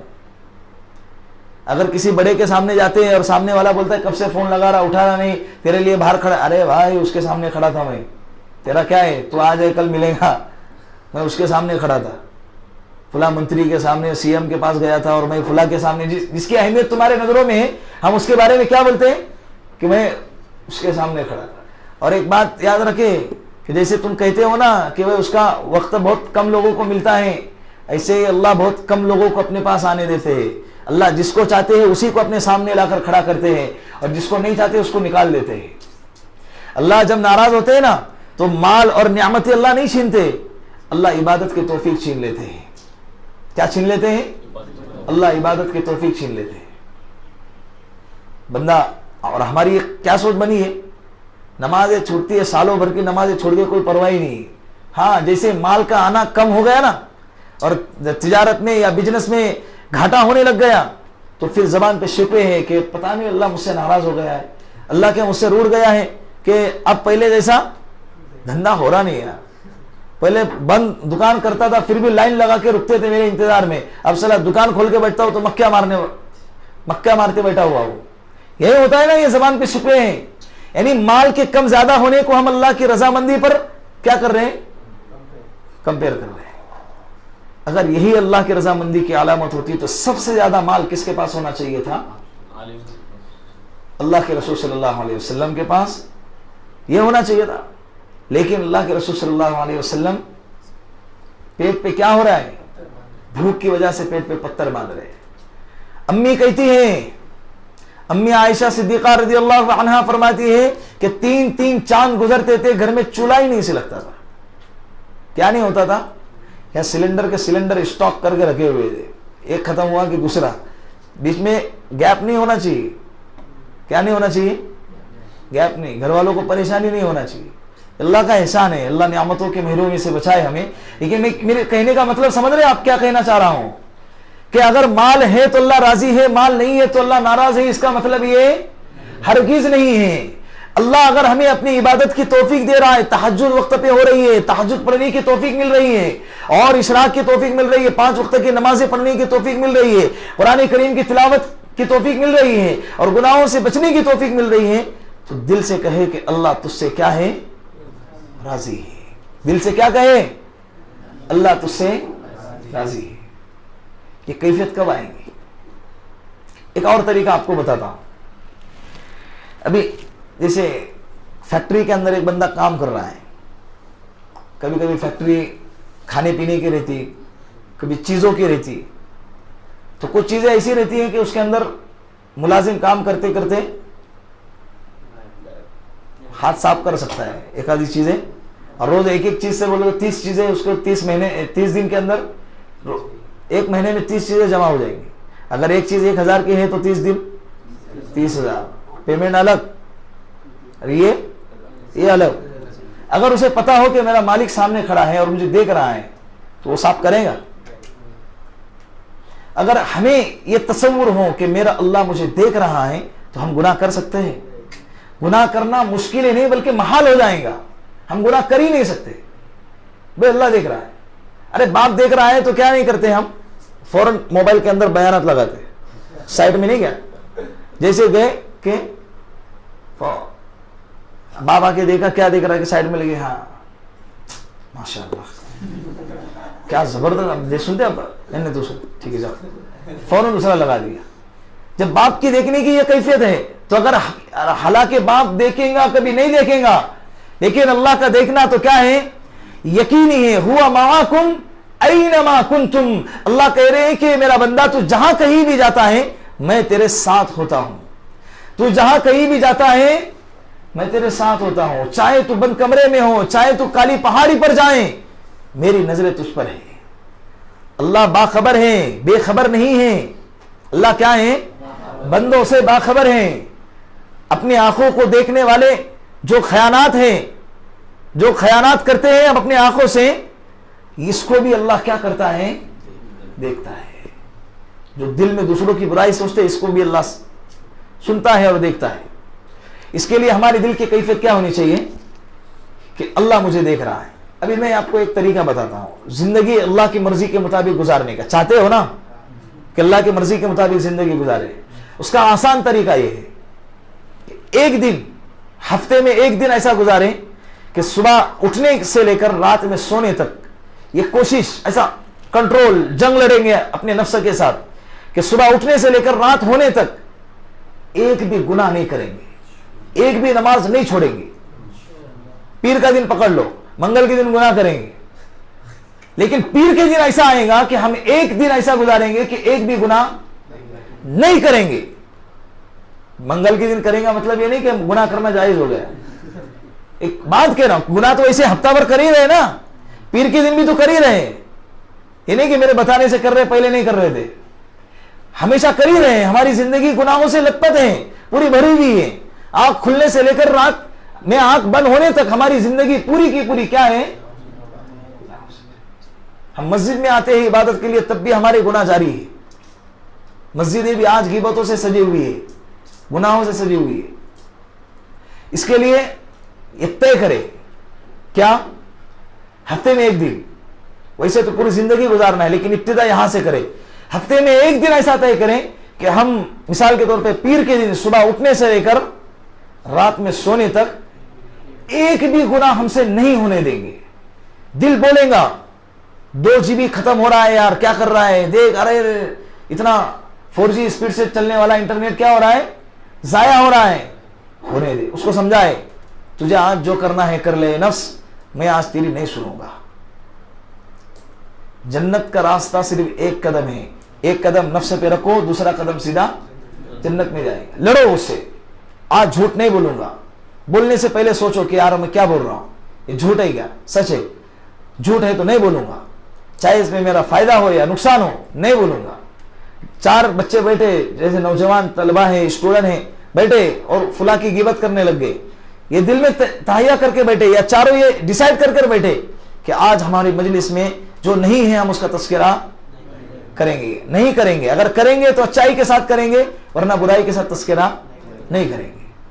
پکچر نہیں دیکھیں گے, سیریل نہیں دیکھیں گے, غیر محرم کو بد نظری نہیں کریں گے. آج پورے دن یہ تہیہ کرے, کسی کو دھوکہ نہیں دیں گے, کسی کا دل نہیں دکھائیں گے, کسی کو تکلیف نہیں دیں گے, نہیں پہنچائیں گے.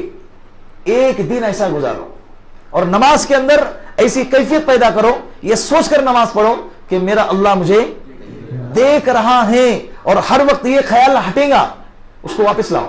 خیال ہٹے گا پھر لے کر آؤ, خیال جائے گا ادھر ادھر, پھر اس کو کیا کرو, پکڑ کر کھینچ کر لاؤ.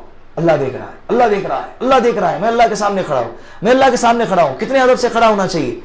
یہ کیفیت بنتے بنتے بنتے ایک وقت آئے گا کہ آپ کی پوری زندگی اللہ کی مرضی والی زندگی بن جائے. ایسے اللہ والے گزرے ہیں, ایسے لوگ بھی اس امت میں گزرے ہیں کہ 40 سال تک یہ جو گناہ کا لکھنے والا فرشتہ ہے نا بیٹھا ہوا, اس کو 40 سال تک اس بندے کی گناہ لکھنے کی نوبت ہی نہیں آئی. فرشتہ بھی کہتا ہوں گا یار کچھ تو کر, بیٹھا ہوا میں. لیکن ہمارا فرشتہ کیا کہتا ہوں گا, یار بس کر, تھک گیا ہوں. کیا کہتا ہوں گا, یہی حال ہے نا. پہلے زمانے کا 70 سال کا بوڑھا بھی اتنے گناہ نہیں کرتا تھا, آج کے زمانے کا 25 سال کا نوجوان اتنے گناہ کر بیٹھتا ہے. یہ قیامت کی نشانی نہیں تو اور کیا ہے, قیامت کی علامت نہیں تو اور کیا ہے. تو بات کیا چل رہی تھی, یہ کیفیت بنائیں گے نا انشاءاللہ. ہاں, اب 3 باتیں ہو گئی, اسلام, ایمان اور احسان. اسلام اور نماز, اسلام اور ایمان, ان دونوں کے مجموعے کا نام کیا ہے, دین. اسلام اور ایمان دونوں کے مجموعے کا نام دین ہے. اور اس دین کو اس کیفیت پر لا کے کھڑا کرنا کہ ہر وقت یہ خیال رہے کہ اللہ دیکھ رہا ہے, اس کیفیت کا نام کیا ہے, احسان. بات سمجھ رہے, بولو پھر سے. اسلام اور ایمان کے مجموعے کا نام, جب دونوں ملتے ہیں تو کیا بنتا ہے, دین. اور دین کو اس کیفیت تک لے کے جانا, محنت کر کر کے اس کیفیت اور اس صفات تک لے کر جانا کہ ہر وقت یہ تصور رہے, یہ استدار رہے کہ اللہ دیکھ رہا ہے. اور یہ کیفیت ہماری بن گئی, اس کیفیت کا نام کیا ہے, احسان ہے. بات سمجھ میں آئی. چوتھے نمبر پہ اللہ کے رسول سے پوچھا کہ اخبرنی عن الساعہ, ختم کر دو آج ہی ورنہ پھر اگلی مجلس کے لیے دوسری حدیث رہیں گی. تو اللہ کے رسول سے پوچھا کہ قیامت کی علامت, قیامت کب آئیں گی, قیامت کے بارے میں ہمیں بتائیے. اللہ کے رسول نے کیا جواب دیا, جواب دینے والا سوال کرنے والے سے زیادہ نہیں جانتا. کہ مطلب نہ میں جانتا ہوں نہ تو جانتا ہے. بات سمجھ رہے کہ یہ سامنے والا سید الملائکہ ہے. کون ہے, فرشتوں کا سردار. اور یہ جواب دینے والا کون ہے؟ سید الانبیاء ہے، نبیوں کا سردار ہے. جب دونوں نہیں جانتے تو اب کون بچا ہے جو جانتا ہے؟ اللہ جانتا ہے. بات سمجھ رہے؟ اللہ کے رسول صلی اللہ علیہ وسلم نے، حضرت ابو ہریرہ کی ایک روایت ہے،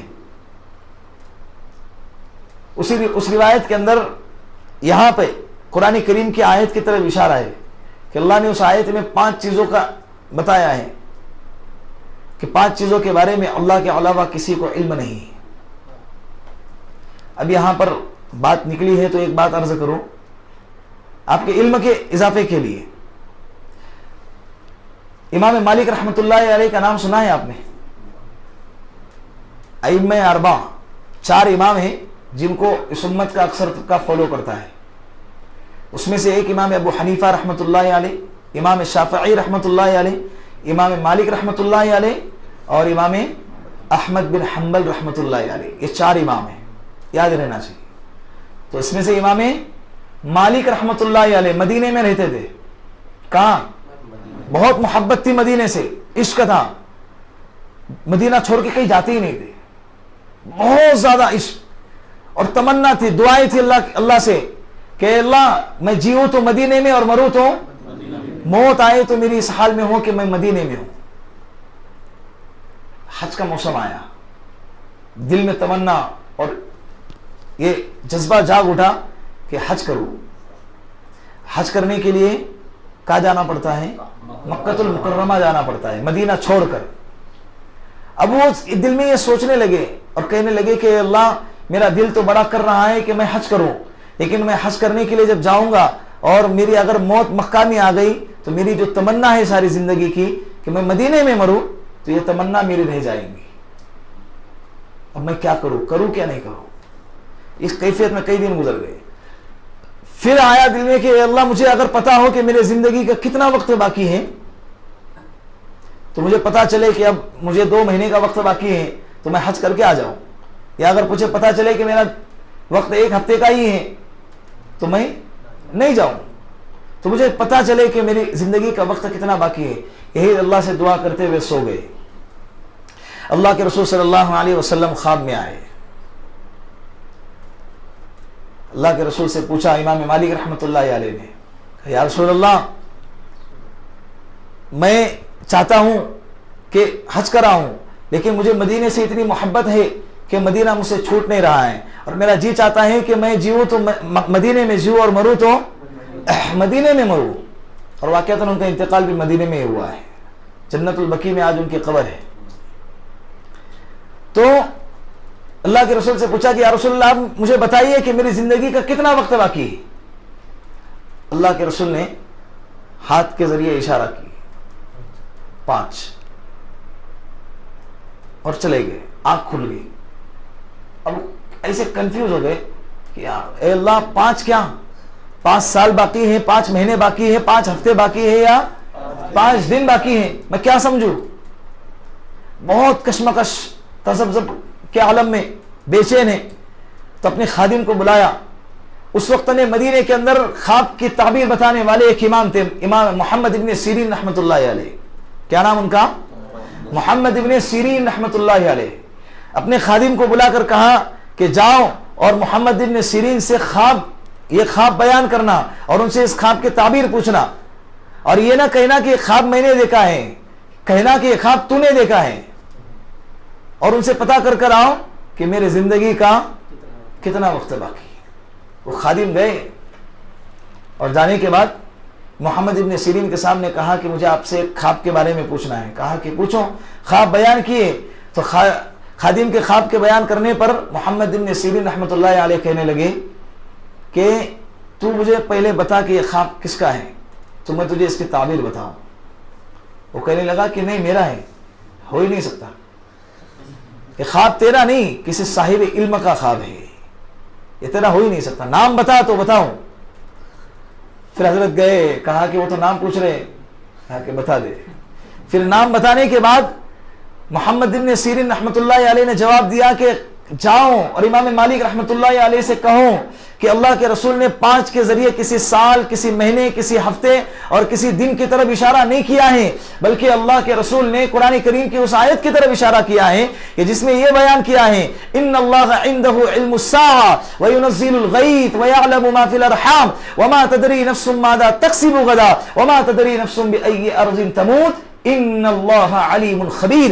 قرآن کریم کی اس آیت کی طرف اشارہ ہے کہ 5 چیزوں کا علم اللہ کے علاوہ کسی کو نہیں ہے، اس میں سے ایک قیامت ہے، نمبر 2 موت ہے، نمبر 3 ماں کے پیٹ میں لڑکا ہے یا لڑکی ہے، یہ اللہ کے علاوہ کوئی نہیں جانتا، نمبر 4 بارش کب برسیں گی، کہاں برسیں گی، کتنی برسیں گی، اللہ کے علاوہ کوئی نہیں جانتا، اور نمبر 5 کل انسان کیا کرے گا نہیں جانتا۔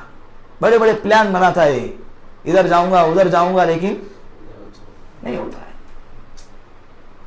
کسی کام سے دوسرے شہر جاتے ہیں، کام پورا ہی نہیں ہوتا کہ واپس اپنے گھر آیا بھی نہیں ہے کہ دنیا سے چلا گیا۔ اگر اس کو معلوم ہو کہ کل میرا جانے کا وقت ہے تو جائے گا نہیں جائے گا۔ تو نہ موت کا وقت معلوم ہے، نہ قیامت کب آئیں گی، اس کا علم اللہ کے علاوہ کسی کو نہیں، اللہ کے علاوہ کسی کو نہیں۔ سمجھ رہے میں جو تاکید زور دے رہا ہوں نا، اللہ کے علاوہ کسی کو نہیں کا مطلب کسی کو نہیں، چاہے وہ نبیوں کا سردار ہو، چاہے وہ فرشتوں کا سردار ہو، اس کو بھی نہیں۔ اب یہاں پر علم غیب، عالم الغیب کی بات چھڑتی ہے کہ اللہ کے رسول صلی اللہ علیہ وسلم کو جو لوگ عالم الغیب مانتے ہیں، تو اللہ کے رسول خود کہہ رہے ہیں کہ اس کا علم مجھے، جو عالم الغیب ہوتا ہے اس کو ہر چیز کا علم ہوتا ہے۔ کیا ہوتا ہے؟ ہر چیز کا علم ہوتا ہے۔ تو اللہ کے رسول یہاں کیا کہہ رہے ہیں؟ مجھے نہیں معلوم، یہ علم صرف اللہ کو ہے۔ 4 چیزیں ہو گئی۔ 5ویں نمبر پر کیا ہے؟ قیامت کی علامت ہے۔ اللہ کے رسول نے فرمایا ان تلد الامۃ ربتها۔ یہ جو کتاب لکھنے والے ہیں مولانا منظور نعمانی رحمت اللہ علیہ، وہ کہتے ہیں کہ میری نظر میں اس حدیث کی تشریح سب سے زیادہ توجیہ، سب سے زیادہ مناسب یہ ہے کہ اللہ کے رسول کہہ رہے ہیں کہ جس دن، جس دور میں اولاد اپنی ماؤں کی نافرمانی کرنے لگیں گی تو سمجھ جانا کہ قیامت قریب ہے۔ آج وہ دور ہے نہیں ہے؟ ہم ماؤں کی فرما برداری کرتے ہیں، ماں باپ کی کرتے بھی تو ہیں، لیکن ساتھ میں فرما برداری کے ساتھ نافرمانیاں بھی زیادہ ہوتی ہیں۔ ان تلد الامۃ ربتها، باندی اپنی آقا کو جنیں گی، باندی ہے، جو جن رہا ہے وہ اعلیٰ ہوتا ہے، اور جس کو جنا گیا وہ اس سے نیچے ادنا ہوتا ہے۔ لیکن حدیث میں بیان کیا جا رہا ہے کہ جو جن رہی ہیں وہ کیا بنیں گی؟ باندی بنیں گی، اور جو جس کو جنا جا رہا ہے وہ اسی کا کیا بنے گا؟ آقا بنے گا۔ یعنی جس طرح سے آقا اپنے باندی پر، جس طرح آقا اپنے غلاموں پر حکم جتاتا ہے، روب جتاتا ہے، اور اس کو ڈانٹتا ڈپٹتا ہے، اور اس کے ساتھ میں غلاموں جیسا سلوک کرتا ہے، ایسے ہی آنے والے دور میں قیامت کی علامتوں میں سے اللہ کے رسول نے فرمایا کہ اولادیں اپنے ماں باپ کے ساتھ غلاموں کی طرح رویہ اختیار کریں گی۔ تجھے کیا سمجھتا ہے؟ تمہاری عمر ہو گئی، ذرا خاموش بیٹھو نا۔ ہے ایسے گھرانے تم دیکھو گے، ماں باپ ڈر کے بات کرتے ہیں، کہیں میرے بیٹے کو برا نہ لگے، میری بیٹی کو کیا نہ لگے، برا نہ لگے، میرا بیٹا ناراض نہ ہو جائے۔ لعنت ہے ایسے گھروں پر جہاں پر ماں باپ ڈر کے جیتے ہو، لعنت ہے ایسے گھروں پر جس گھروں کے اندر ماں باپ کیا کرتے ہو؟ ڈر کی زندگی گزارتے ہو۔ وہ بھی ڈر کس سے؟ اپنی اولاد سے، جس کے لیے ساری زندگی کھپا دی۔ لعنت ہے ایسے اولاد پر جو اپنے ماں باپ کو ڈرا کے رکھتے۔ اللہ نے آج تھوڑا مال دیا، تھوڑا نالج دیا، تو یوں سمجھتے ہیں کہ ہم باپ بن گئے۔ ہم کیا بن گئے؟ باپ بن گئے۔ ابا تمہاری کیا کمائی تھی؟ 15-20 ہزار کماتے تھے، تم لاکھ کماتا ہوں۔ اس پاگل کو اتنا نہیں سمجھتا کہ اس کمانے کا لائق تجھے کس نے بنایا ہے؟ باپ نے بنایا ہے۔ دنیا میں نہیں لاتا، یا لاتے کے ساتھ گلا گھوٹ کے مار دیتا تو کیا کرتا؟ ارے بچہ اتنا کمزور ہوتا ہے کہ کروڑ بھی نہیں بدل سکتا تھا، ماں باپ کانچ کی طرح اسے سنبھالتے۔